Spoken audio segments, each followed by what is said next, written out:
Hello again, and welcome to another video. Today we're going to talk about phone scammers and how you can kind of prevent them and kind of get into it. Shouldn't be too hard of a lesson to follow. Most of this is pretty straightforward, but there's some like tips and tricks I think you can apply after this here if you haven't already. So the biggest thing with phone scammers is they come and call from all sorts of different numbers. You know, it used to be a lot easier back, 10 years ago or so, because they used to call from numbers that were foreign country, So as soon as you saw those, you're like, well, I don't know anybody from India, and then just hang up, don't actually answer it or whatever. In that sort of fashion. Or like back in the day, you could answer it and, kind of mess with them a little bit and then, hang up or whatever.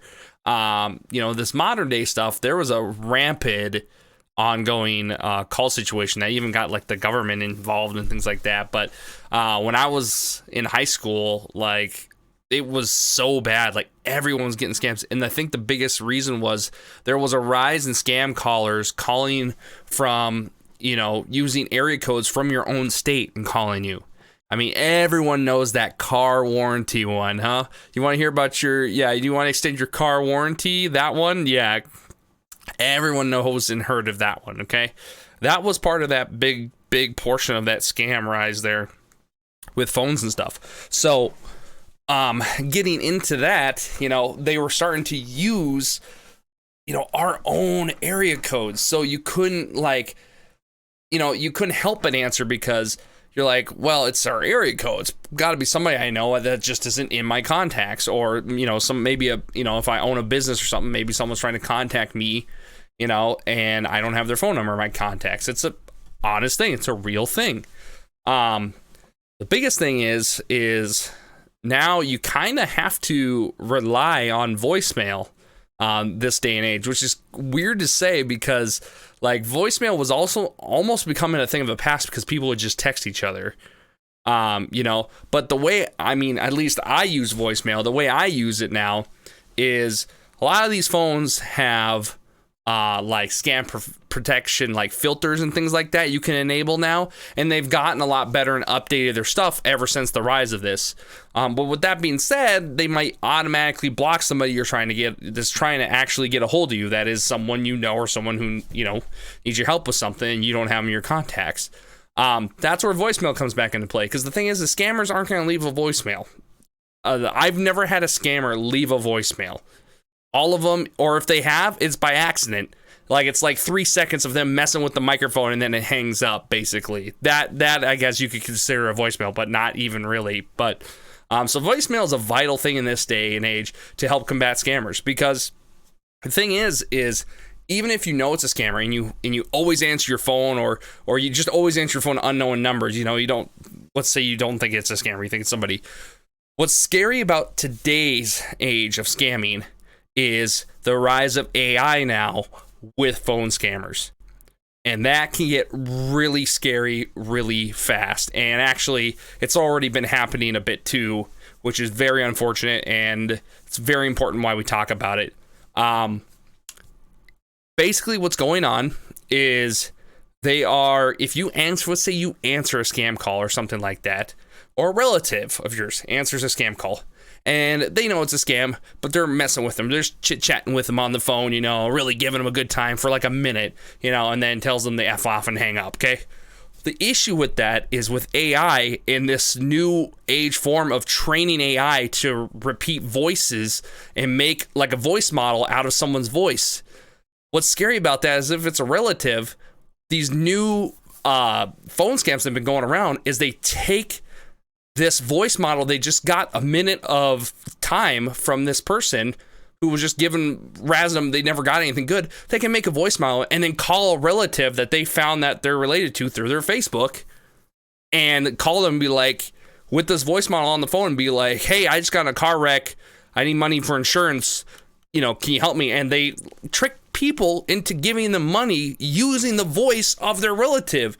So it's like, how the hell do you combat that? Well, you start by not answering the phone anymore, really. Let everything go to voicemail. Because at least if something goes to voicemail, and it's a voice of someone you know, or somebody, or an appointment or something that you knew was coming up, you can at least analyze with that now because you have a voicemail. But voicemail hasn't caught up with itself in the modern age. And what I mean by that is voicemail, how many times have you called a person and says their voicemail box is full? There is not enough storage in the voicemail system, which is very frustrating because a lot of people don't even bother emptying their voicemail because you have to call your voicemail number and go one by one and hit 7 to delete it over and over and over to empty out the voicemail, you know? And if people don't do that, you can't leave one, which means you have to text them, which is fine, you know, you could do that.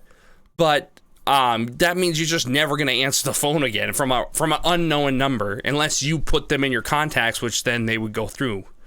So, you know, I've gotten a habit of, you know, deleting my voicemails, and luckily there is slightly an update, I guess, to voicemail. It's not completely fall back, but it's not like a super impressive one. But they have a thing called visual voicemail. But the thing is not all companies offer it, or not all phones offer it. But what it is it's an app, basically, just called visual voicemail. Actually, I think I can pop it up.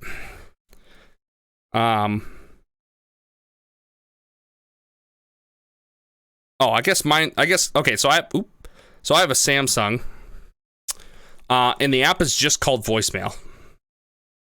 So, yeah, it looks like a little green thing. Oh, yeah, I'm using a green screen, so they cut it out. But yeah, it says voicemail. It's a little green guy.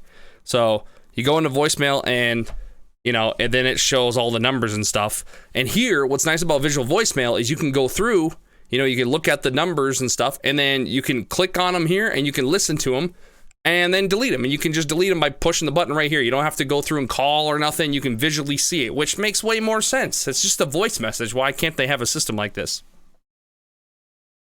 But on the other hand, I also have an iPhone, and they also have this built into it, thank God. And it's the same thing. They just, you know, you go to your phone app on your iPhone. I know this isn't ideal.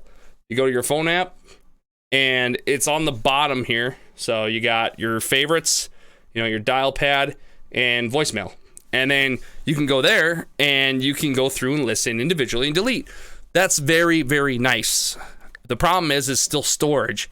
You can store up to like 10, and then you have to delete them. And I know some people have like very sentimental messages on there. It could be from a loved one that, you know, passed away and they want to keep that message, or from someone who was really young as a kid and they want to keep that. So the best way to do that, it would be to like, I don't think they have a way to favorite it.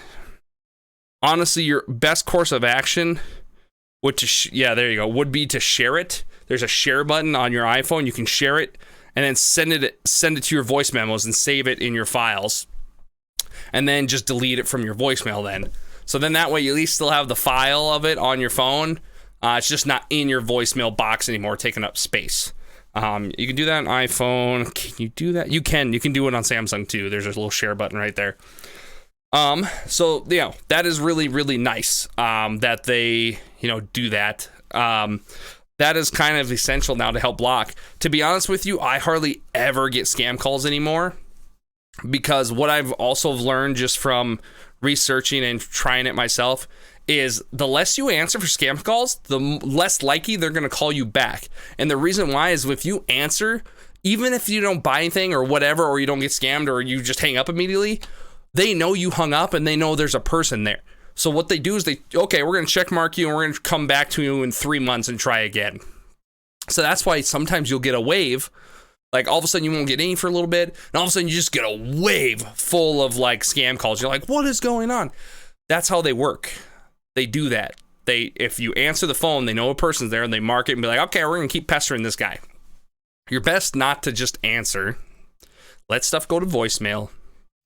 And then if it is somebody you know, cool, answer it or call them back or whatever. And if it isn't, delete the voicemail, block the number if you want, and move on with your life.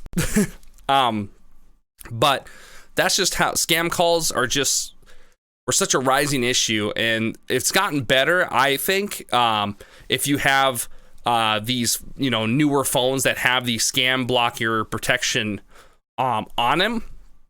I'm going to do a separate video showing you how to enable scam filters and the scam blockers and stuff like that on both Apple and Samsung in a separate video, because I have to have a different setup so you can see the screen and stuff. But yeah, if you know how to do it, perfect. But yeah, if you don't know how to do it, then watch out for that video. Other than that, yeah, just, I mean, rely on those filters, rely on leaving, you know, voicemail box being open, so when they can leave a message if it is someone trying to actually reach out to you. And just be weary of this new AI technology, man, that is, you know, it's on the rise. I'm sure you've heard of all sorts of different AI stuff, and a lot of it is really cool. Like, I've used a lot of it for making videos and doing, you know, music stuff. It's really useful stuff for that, but it can do way more harm, I believe, in the long run than good for what you get out of it. Because the good, all it does is just shorten something that took longer to do and shorten it down. What it does on the bad side is it makes something that was completely impossible before, literally making someone's voice and remodeling it and reusing it, and make it just a horrible situation and tricking people into this stuff. And it's getting really, really serious out there. So, I mean, I just saw a video on my TikTok of one of these different colleges. They were going over, you know, they're pushing AI to the boundaries, what it can actually do and how fast it can do stuff. They only need three seconds of your voice, and they can model it and use it and talk whatever you want, and it sounds so legit. It's crazy. So it's just crazy to think about that that's even out there available for just anybody to use. So it's got to be really diligent out there. You're best not to answer anything and just wait for a voicemail. That's what I usually do. So, alrighty guys, thank you so much for this video. Look out for that filter settings, call filter stuff, spam protection on the phones shortly. And we'll see you guys in another video. Bye-bye.